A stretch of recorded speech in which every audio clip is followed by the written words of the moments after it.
प्रदेश में लघु micro gravy की स्थापना हेतु नियमावली 1961 में 6वां संशोधन किया गया है। ताजी बियर के तहत यह संशोधन किया गया है, जिसमें होटल में माइक्रो ग्रेवी लगाया गया है, जिसमें बियर का उत्पादन होता है।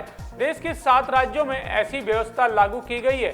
आपको बता दें कि उत्तर प्रदेश कैबिनेट की बैठक में 6 प्रस्ताव आज पास किए गए हैं। प्रदेशों में ये व्यवस्था है, तो यहाँ पर भी जैसे नोएडा है, आगरा है, तो यहाँ पर काफ़ी तादाद में लोग आते हैं। इससे थोड़ा टूरिज्म भी बढ़ेगा और थोड़ा रोजगार के साधन भी उत्पन्न होंगे। इस तरह से इसको थोड़ा एक लॉन्चिंग के तौर पर ये एक मद है। यूपी के होटल, रेस्टोरेंट, पब में पहले लाइसेंस की फीस 25,000 रुपए थी, जिसे बढ़ाकर 2.5 लाख रुपए कर दिया गया है।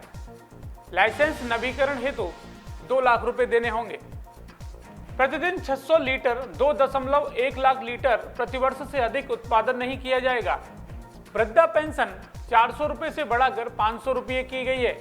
राज्यांश में 100 रुपए की और वृद्धि की गई है।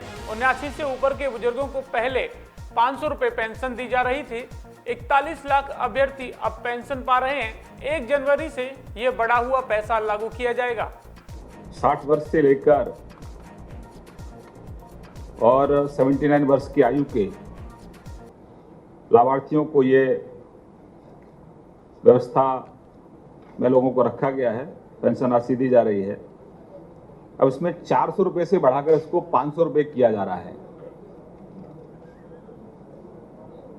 पहले 200 रुपए राज्य का अंश था, 200 केंद्र का अंश था। अब उसमें राज्य अंश में 100 रुपए की वृद्धि की गई है।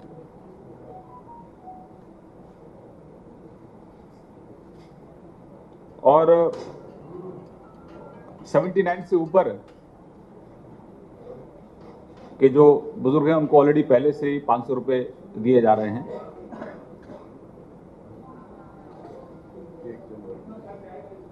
एक जनवरी से ये इसमें लगभग खर्चा जो है 106.84 करोड़ का खर्चा आएगा। 480 करोड़ का अतिरिक्त व्यवहार बढ़ेगा। लेकिन मुख्यमंत्री इसके लिए प्रतिबद्ध हैं कि जो बुजुर्ग लोग हैं उन सबको इस पेंशन का लाभ मिले। तो लगभग इसमें 41 लाख लाभार्थी हैं। रायबरेली में एम्स का निर्माण चल रहा है। 2020 में निर्माण को पूरा करना है।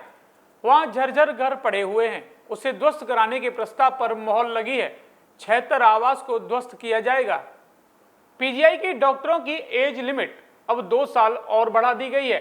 अब 35 से 37 साल एज लिमिट को कर दिया गया है।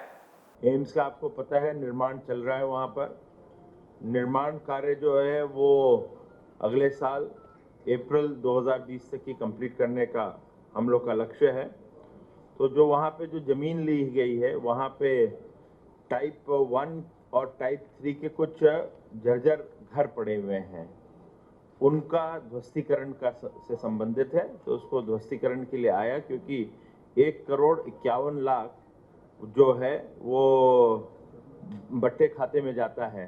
तो इसलिए वो कैबिनेट में आया था, उसका अप्रूवल दे दिया है, तो उसको ध्वस्त करा जाएगा। इसमें टाइप 1 के 47 हैं घर और टाइप 3 के 29 हैं। तो टोटल 76 आवास को ध्वस्त किया जाएगा। पीजीआई जो है वो मैनुअल जो है एम्स का फॉलो करती है। एम्स ने जो रेजिडेंट डॉक्टर्स हैं उनकी एज लिमिट 35 से 37 करी है। तो इसीलिए हम लोग के पास आया है कि हमारे यहाँ जो पीजीआई के अंदर जो रेजिडेंट डॉक्टर्स की एज है वो 35 से अब 37 कर दी जाएगी। तो 2 साल बढ़ाया गया है। इसलिए वो एम्स के गाइडलाइंस को हम लोग फॉलो करते हुए इसके यहाँ पे हम लोग ने संशोधन किया है। बेसिक शिक्षा में कक्षा के लिए सहायक शिक्षा के लिए बीटीसी के साथ अब शिक्षकों को बीएड करने संबंधी निर्णय को आज नियमावली के परिशिष्ट में शामिल किया गया है। यहाँ पे कक्षा 1 से 5 के लिए जो अध्यापक लिए जाते हैं, असिस्टेंट टीचर्स जो लिए जाते हैं, सहायक अध्यापक, उनकी जो भर्ती होती थी पहले उसका क्वालिफिकेशन बीटीसी था, मगर उसमें फिर चेंज ले आए थे क्योंकि एनसीटीई जो राष्ट्रीय अध्यापक शिक्षा परिषद है केंद्र का, उसने ही ये संशोधन कहा था और अडॉप्ट करने के लिए कहा था। उसके आधार पर हम लोग ने संशोधन कर चुके हैं कि बीटीसी के साथ साथ जो है उसमें बीएड भी हो सकता है। मैं बीएड के जब लेंगे तो 2 साल के अंदर उनको एक ब्रिज कोर्स करना पड़ता है। ये हम संशोधन कर चुके थे जो बेसिक नियमावली है, लेकिन उसका कहीं कहीं जो परिशिष्ट होते हैं उसके अंदर ये एनेक्सेस जो कहते हैं उसमें ये बीटीसी की जगह ये लिखना कि बीएड भी होएगा वो संशोधित नहीं हुआ था, तो उसको संशोधित करने के लिए हम लोग के पास आया था, जिसको किया जा चुका है।